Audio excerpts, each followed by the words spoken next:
951. Come clean. What are you on? Joe, I'm the direct descendant of William Wallace and Leif Erikson. I was born with a testosterone level of 3,982. That's before puberty. Of course, it comes down as you age. So here we are. Yeah. Seriously though. Okay, so I got my blood tested. My testosterone is 951. I posted my entire blood test, Joe. Yeah. I even posted my social security number. I want to say social insurance number because I'm Canadian. Hide nothing. Social security number. I posted my LH and FSH. I posted all my liver and blood markers. It is 951. I've never taken PED, never taken testosterone. People think this is really high, but I think you have to put an asterisk beside the word high. Let me explain to you what I mean. Okay. Today, it is far more common to be obese than be in shape. It is far more common to have diabetes than to not have diabetes. It is far more common to be horrifically out of shape than it is. In fact, you mentioned something to me a while ago about like, now if you're too fit, you have a disease called athletic heart syndrome or something like that, where that's actually like a thing where it's like, yo, dude, you're too fit. You need to slow down. Well, it isn't necessarily that you need to slow down, but like when a doctor looks at your like EKG or like your heart readings, if they're not aware that you have an athletic heart, it looks like you're on death's door. Like the numbers don't line up. They have to shift the whole scale to fit a heart that's actually muscular and efficient. So it's funny. I've had to fake my way through various medical exams at points in my life because my resting heart rate is like 49, 50, 51. Right. It's like bradycardia, right? Right. If I lay flat on my back, it's like in the 40s. And they're like, there's something wrong with you. And I'm like, no, I've worked out for 6 hours a day for 30 years. And I spend all my time in a sauna, which doubles as cardiovascular activity. Like this is just who I am. But let's go back to testosterone.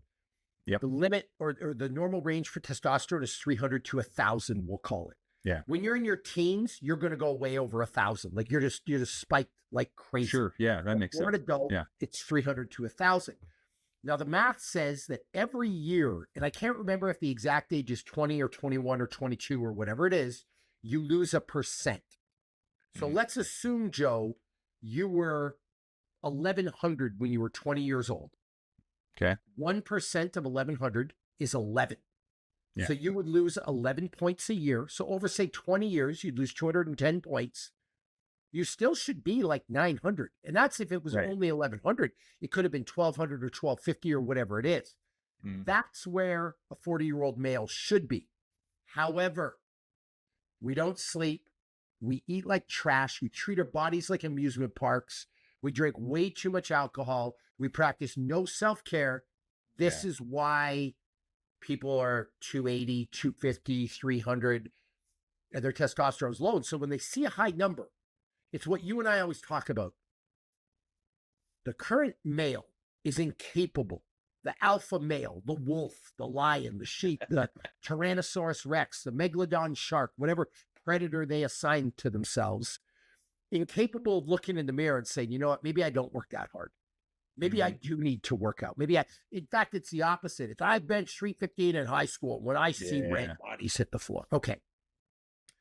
The truth is, people can't fathom a number like 951 naturally because they're not willing to put in the work, and they're not willing to face the fact that they're not willing to put in the work. They think they're working really hard on their 3-day workout week schedule. Well, let's break it down then. Like what are you doing that helps maintain that? Okay, so I'm going to give you the list, Joe, but it's actually going to be so simple you're not going to believe me. Try me. So we'll do this. So the first one, you got to sleep. You got to sleep 8 hours a night. And not only do you got to sleep 8 hours a night, you got to sleep in a completely blacked out environment. Light hits your skin, melatonin goes away. You don't sleep as deeply. I had this experience. We went to like a Star Wars themed Airbnb. It's called Outpost X, and the whole thing, I showed you the pictures. It's like a Star Wars land. Yeah. But we slept in a glass dome under the moon. In the middle of the desert, the moon and the stars are bright, dude. I was up like every couple of hours. Like, I mean, I loved it, but I was up every couple of hours versus sleeping in like the back of a cave, completely blacked out. So not only do you have to sleep 8 hours, you have to have proper sleep hygiene. Proper sleep hygiene, blacked out environment, cold room, warm feet. Your head has to face the north to reassign or readjust yourself to the magnetic lee lines that govern the spiritual energy of your the migration patterns, right? right? Like whatever that is. The Egyptians built some pyramids on it. They know more than we do. Okay, here we go. You want to maybe put something like lavender on your pillow. You want to maybe take a little bit of magnesium before bed, but you want to put yourself in a state of deep sleep. I've been doing this for 46 years. Even when I was a cop and I was working shift work. Were there nights I only got 4 hours? Yes. Were there nights I only got 6? Yes.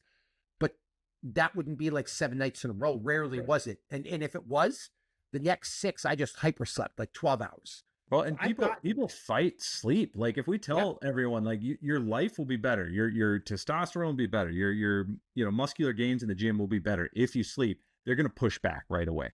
And yet, every single person that I have ever coached on trying to get more sleep, if they do it, if they go into the blacked out room, if they follow that guide, they do not want to go back to what they were before. So you know what else is funny about that you just said that? I don't want to black out my room. That's weird. I don't want to face my bed to the north. That's weird. I don't want to try to get more sleep. That's weird. But I'll just take this Ambien and Ativan and all these other things, and maybe I'll have like a pint of whiskey too to put myself to sleep. Like that's totally okay. But like I'm never gonna, like, God forbid I black out my curtains. But or just sleep for 8 hours. People don't want to sleep. Now, conversely, Joe, if your sleep's under 5 hours, your testosterone cuts in half. Yeah. So if you go get your testosterone tested and it says 300, I'm going to say, Joe, how's your sleep? And you're going to say, it's miserable. It's hot. The kids are in the bed. I haven't been sleeping. Well, no wonder it's low. You get it tested when you're sleeping, it might be in the 600s. Like that's the thing that nukes you. So the first thing is I'm religious with my sleep.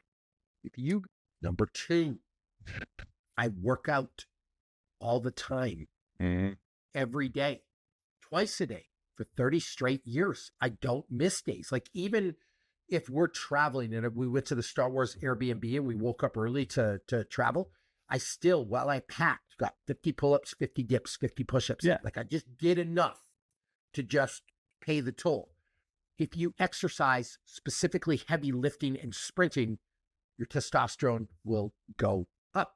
And I am no stranger to some heavy lifting and sprinting. By the way, the beauty of this is heavy doesn't have to be crazy heavy. You don't have to lift like you don't have to be a power lifter. Like you just have to lift something that challenges you. And it can be a bench press or a deadlift or a squat or a lunge.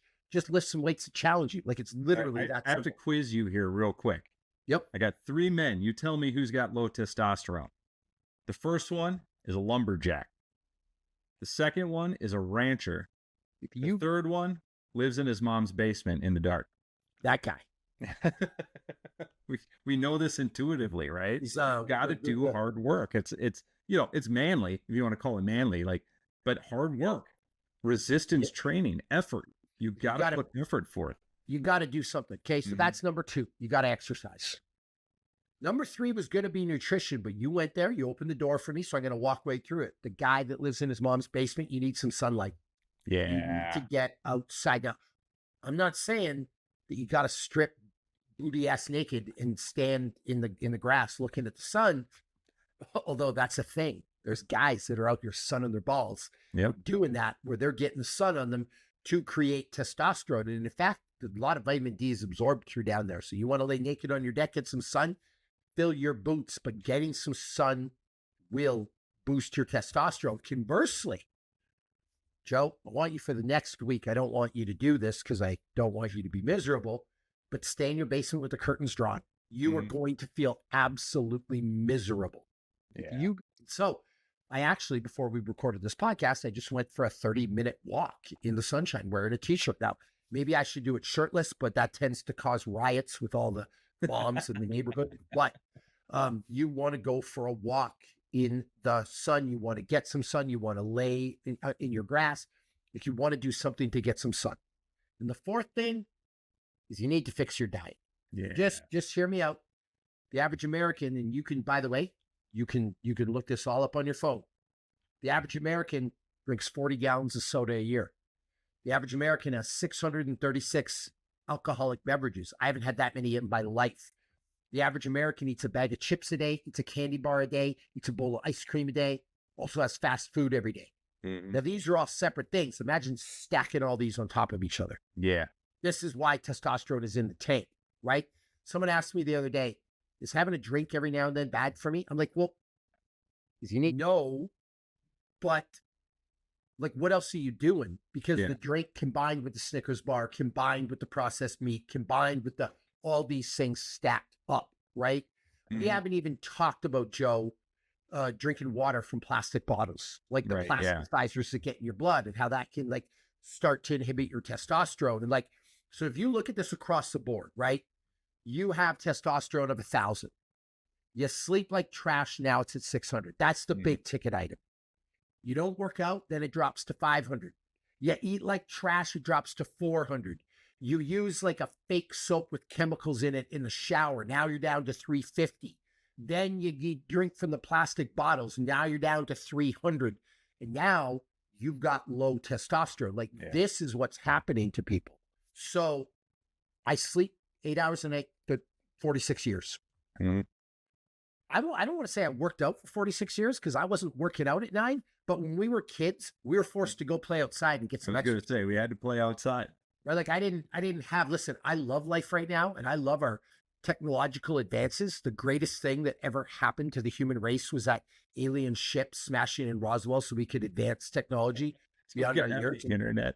Build a PlayStation 5 and a Nintendo Switch and like all that stuff. Like I love that stuff, but we didn't have that as kids. So we were outside. So I've been active for 46 years. And then you look at eating, and I'm not going to say I've had the best diet of all time, but I've had I'm in the top 1% in terms of like how I fueled myself over my life. Right. Yeah. And then, I do spend a lot of time outside. So like, that's why my testosterone's high, but then take it a step further, Joe, those are the big 4 that I do. And if you did those big 4, your testosterone would shoot up. And I'll say this, there were people that come at me because I seem to be anti-TRT. I'm not anti-TRT if you have a problem. Right. What I am is you sleep like trash, you eat like trash, you don't work out, you're lazy, you haven't seen the sun in 5 years, and then all of a sudden you have a problem and you go for an injection or a cream or a pellet or whatever you're going to take. I'm like, would you not want to fix that naturally? Well, it gets me about it. Speaking of lumberjacks, it's like the guy doesn't work as a lumberjack, but then he's going to dress up as one and walk around like he's been doing all that work all day long, but just taking the shot to fix the fact that he won't actually go do the thing. It's no different than how I look at Ozempic, Joe. If you're obese and you have a genetic issue and you've been really trying, and that's the thing that helps you, go nuts. Yeah. But like, if you're 20 pounds overweight because you just like eating Doritos and you can't say no and you can't exercise, I don't know if I want to go on a pharmaceutical for the rest of my life to fix that when I could do it naturally. So that's my view on that. But hear me out. The things that you want to do, you want to sleep 8 hours a night, no booze, no processed food. You got to be able to murder it and cook it over a fire or pluck it from a tree and eat it. That's your nutritional rules. No processed sugar. If you do have processed sugar, it's got to be cane sugar, not something made in a lab. Like that's where you're going with your diet. You exercise every day, you spend some time in the sun. Those will get you 90% of the way there, in my opinion. Yeah. The other things then become more saturated fat, more salt, sauna, ice bath. You can get one of those natural testosterone boosters. One of the best ones is DIIM. It's a compound found in broccoli. It's like an anti-estrogen compound. People will talk about ashwagandha. That tends to be efficacious, right? They'll talk about tribulus or horny goatweed or Siberian ginseng. Like there's some stuff. There's usually these things you can take. But again, not a big ticket item. It's a little one. Yeah, I try as much as I can to drink out of something that's stainless steel or like a glass mason jar. Yeah. The soap that I use in the bathroom, it's a natural soap. The moisturizer I use, it's like made of jojoba oil and like a couple of other scents. So it's like stuff that's not, you're not going to buy like Old Spice and rubbing it all over yourself and like it's leaching the testosterone out of you. But like you start doing these things across the board, this is what you get. Now, again, you don't want to sleep. You drink soda. You don't work out. You don't spend time in the sun. You use nasty soap. You drink out of plastic. You like, I don't know how to help you. Like this is why your testosterone's low. Yeah. So you pick, pick what you want to do. You're not going to, people want the easy way out and they don't want to fix themselves. And then they see a number and they're like, well, that can't be possible. Or here's the other argument, Joe. And I do have great genetics, but he just has good genetics. Is it the genetics or is it all these other things? Because I promise you, like, my brother's not like me. Right. Yeah. Yeah. He doesn't take care of himself. He ain't like me. So it's not just genetics. It's like a dedication to this lifestyle. And then I look at you and it's like, you work out every day. Mm-hmm. You eat healthy. You sleep. Like, this is what stuff looks like. Like, it's just what life looks like. And so that's your list. I know you came here expecting some crazy thing. I was going to tell you to, like, jump around on 1 foot or eat some berry that's grown by Himalayan gods or something. You got to come up with something unique. Like, you got to chew raw acorns, you know? So I'm glad you brought that up, and we'll close the podcast on this note. This is how desperate people are to believe there's a secret, that a guy who's clearly juiced to the gills can just tell people to go eat bull testicles, and that's how you're going to increase your testosterone. Yeah, makes sense, right? Like, oh, it must be that. Like, must be, that must be the thing I'm missing, right?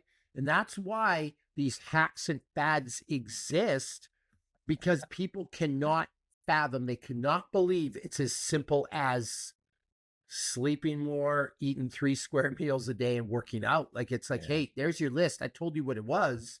You just ain't willing to do it. So now you're like, man, maybe if I, this is not product placement. I was just actually putting together some little Warhammer figures, but man, maybe if I snip this Gorilla Glue every day, my testosterone will go up. Like, I could sell that. Like, hey guys, the secret, time for me to come clean.